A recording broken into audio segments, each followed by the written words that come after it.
and Vegas. That's right. The 2022 NFL Draft has come to a close, and it's one for the books for sure.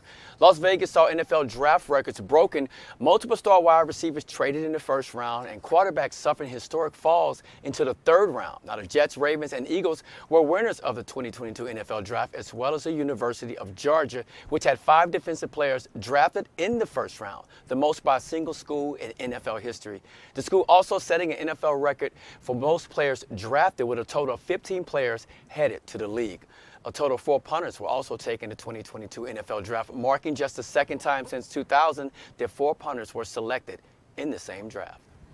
And a Philadelphia bookstore owner wants to make Harriet Tubman Day a federal holiday. Janine Cook says that she was impressed by Harriet Tubman's accomplishments, including leading several enslaved blacks to freedom, working as a nurse and a spy in the Union Army, as well as being an outspoken advocate for women's rights. Now, Cook, she started a campaign to make Tubman the first American woman with her own federal holiday. So far, she has generated a petition that has nearly 8,000 signatures. Her efforts have caught the attention of Representative Brendan Boyle, who introduced a bill in the House that would make Harriet Tubman Day a federal holiday.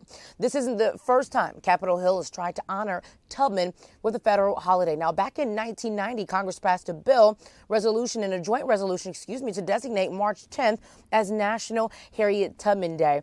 So we need this as well as Harriet Tubman on, our $20 bill as well. Excuse me, but I think this would be so great, celebrating Malcolm X Day and having Martin Luther King Day and having a Harriet Tubman Day. Harriet Tubman is one of the abolitionists that everyone in the world knows about. Everyone knows Harriet Tubman's name. So having a day dedicated to her would be fabulous. I agree, Demi. I think we should have more days dedicated to our leaders. I mean, Frederick Douglass, let's not stop there. Sojourner Truth. I mean, there's so many holidays that we have for, white Americans who did things for this country, but we don't have any really that did anything besides, Dr. Martin Luther King for black Americans. Yeah, it's definitely needed. I agree, and I feel like we should share and celebrate these days more often. Hopefully we can do that at some point. All right.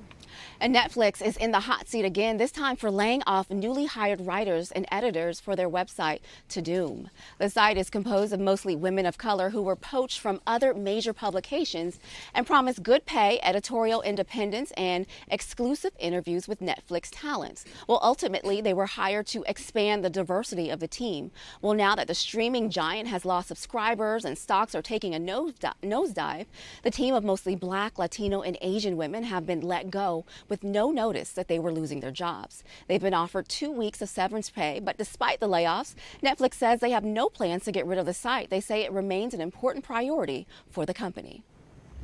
Vice President Kamala Harris will be this year's commencement speaker at the Coast Guard Academy. Harris will deliver the keynote address at the May 18th ceremony in London, Connecticut. The Coast Guard Academy superintendent says this will be a memorable moment for graduates before they head out across the globe and take their places in their fleets. It's also a tradition for vice presidents to address graduating classes at service academies. Last year, Harris was a commencement speaker at the Naval Academy in Annapolis, Maryland.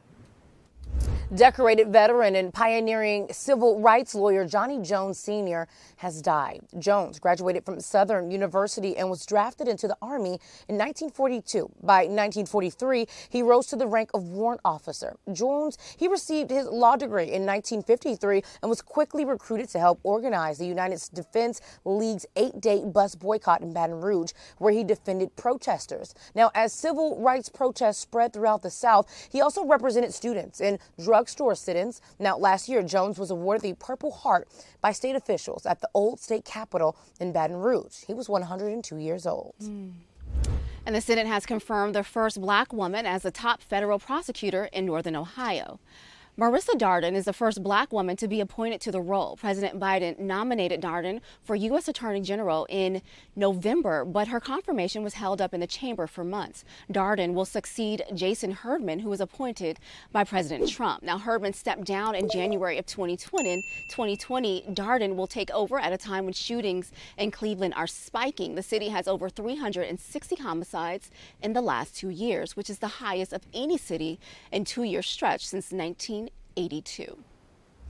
Hall of Fame coach C. Vivian Stringer is retiring after 50 years. Now, Stringer has been a trailblazer and served as a role model to many black coaches and players throughout her career. Stringer finishing with over 1,000 wins and ranks 4th among Division I women's basketball coaches. She's made 4 Final Four appearances and reached the NCAA tournament 28 times while leading Cheney State, Iowa, and Rutgers. Stringer is the first coach in men's or women's basketball to take 3 different teams to national semifinals.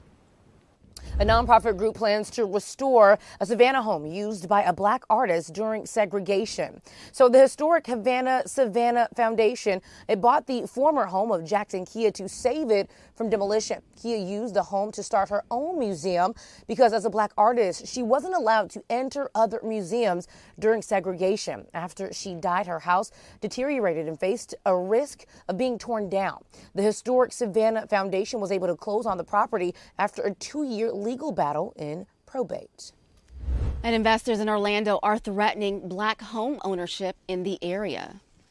Home prices are on the rise in Orlando after real estate investors purchased nearly half of the properties in a predominantly black area last year. According to the report, institutional investors, major banks, and hedge funds are buying up single-family homes and converting them into rentals. Longtime residents say they fear they are being priced out by the wave of new purchases. According to reports, investors have purchased nearly 1 in 7 homes in America's top metro areas in the last 2 decades.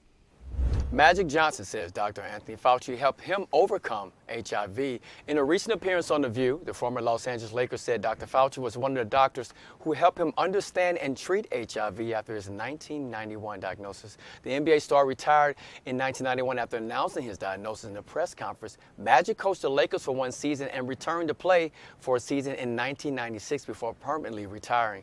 Johnson also says he revealed his diagnosis to help the public and increase the availability of medications for people who could not afford it. And a tiny North Carolina town that stakes its claim as the oldest town chartered by black Americans is now 1 hurricane away from disaster. Historic Princeville is in a bad spot when it comes to hurricanes because of its position on the Tar River.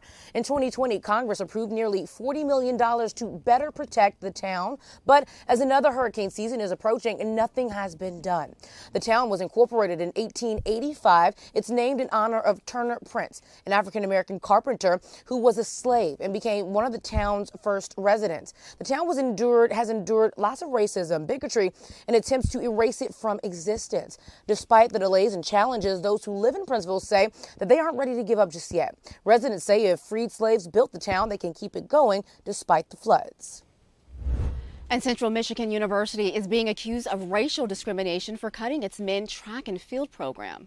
The claims come after the school severed the men's track and field program in May of 2020, and the following year started a men's golfing team. The executive director of Tracksmith Foundation made the racial discrimination complaint against the university. He claims that replacing the men's track and field team with a men's golfing team, well, it's discriminatory against black students. The president of the university, well, he denies those allegations. And the Department of Education, their Civil Rights Division, is investigating.